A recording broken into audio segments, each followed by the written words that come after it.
Let's talk about China's military. Ancient China wasn't just about calligraphy or the Great Wall, it was about conquest.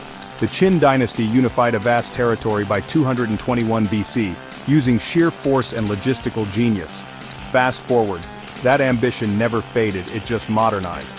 In 1978, China's military budget was $6.5 billion. By 2023, over $250 billion. This spending spree transformed the PLA from a massive outdated force into the world's largest active military, about 2 million strong.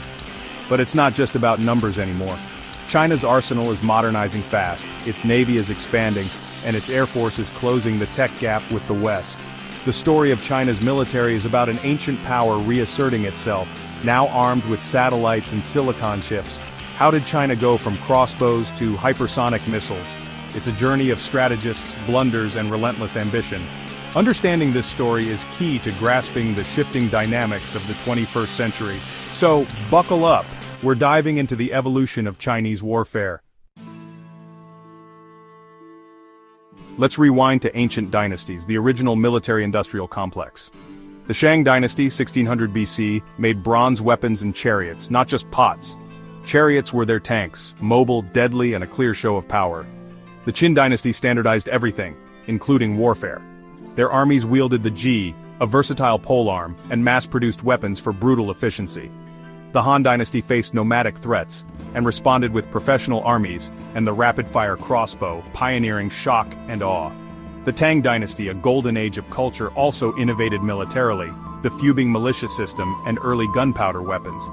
Imagine facing fire arrows and bombs in the 9th century, utterly bewildering. These dynasties weren't just ruling, they were innovating, laying the foundations of military strategy and technology. Each era brought new weapons, tactics, and organization, shaping China's military DNA.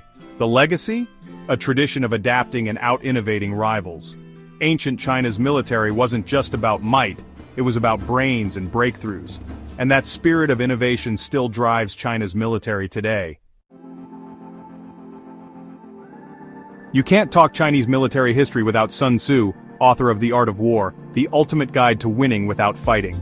His philosophy, subdue the enemy without battle, win smarter, not harder.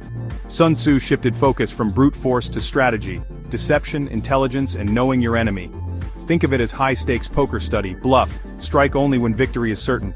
This mindset shaped generations of Chinese generals, who became scholars and strategists, not just warriors. Zhuge Liang, a legendary strategist, once tricked the enemy into giving him 100,000 arrows. Pure Sun Tzu in action. The legacy value intellect, patience, and long-term planning over sheer numbers. Chinese strategy often favored indirect approaches, winning before the first battle. While the West sought decisive clashes, China played the long game. That ancient playbook still guides China's military thinking today, just with new tech. After centuries of dominance, China hit a century-long rough patch, the Century of Humiliation. Starting with the Opium Wars in 1839, the Qing dynasty was outgunned by industrialized Western powers. The Qing military's outdated weapons were no match for steam-powered gunboats and modern rifles. Defeats piled up: Opium Wars, Taiping Rebellion, War with Japan, Boxer Rebellion. Each loss chipped away at sovereignty and pride. Unequal treaties forced China to cede territory and pay huge indemnities, a humiliating reversal. Attempts at reform, like the self-strengthening movement, came too late and were plagued by corruption. The Qing fell in 1912, but chaos continued. Warlords carved up the nation. This trauma fuels modern China's drive for military strength and independence. Every modernization, every new weapon is a response to that painful memory.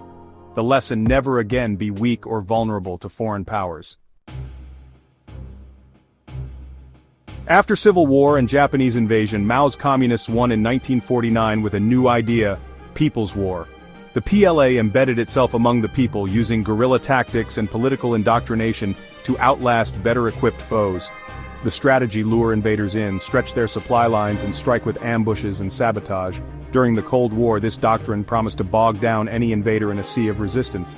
The PLA was huge but technologically behind. Korean War heroics showed grit, but also tech gaps.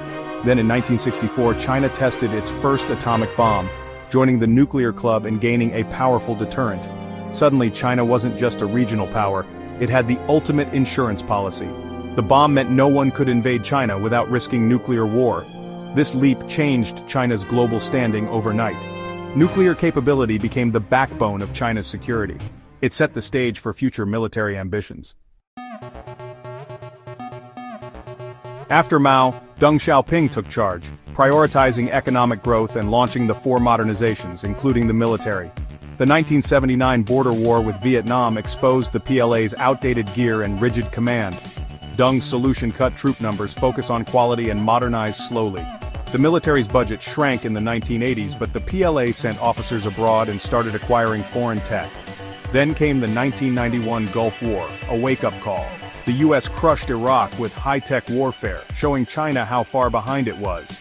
This shock turbocharged modernization. The new goal was to win local wars under high-tech conditions. China bought Russian jets and ships, reverse-engineered them, and invested in domestic R&D. The focus shifted from mass infantry to advanced weapons, information warfare, and joint operations. The PLA's transformation accelerated, fueled by a booming economy. The era of quiet learning ended. The era of rapid modernization began. China's military spending soared, and the PLA set out to leapfrog, not just catch up.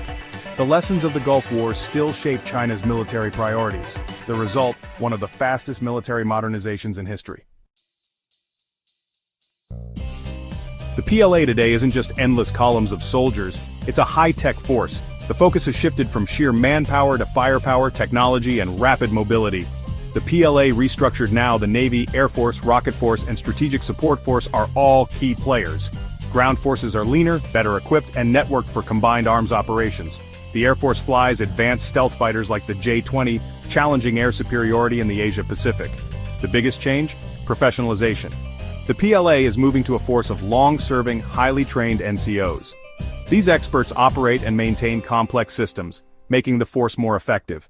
Modern gear is useless without skilled people to use it.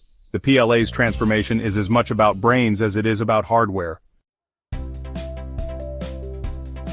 China's Navy is now the world's largest by ship count, launching destroyers, frigates, and submarines at breakneck speed. Its new aircraft carriers signal global ambitions, no longer just coastal defense. The Navy's missions secure vital sea lanes and enforce territorial claims, especially in the South China Sea.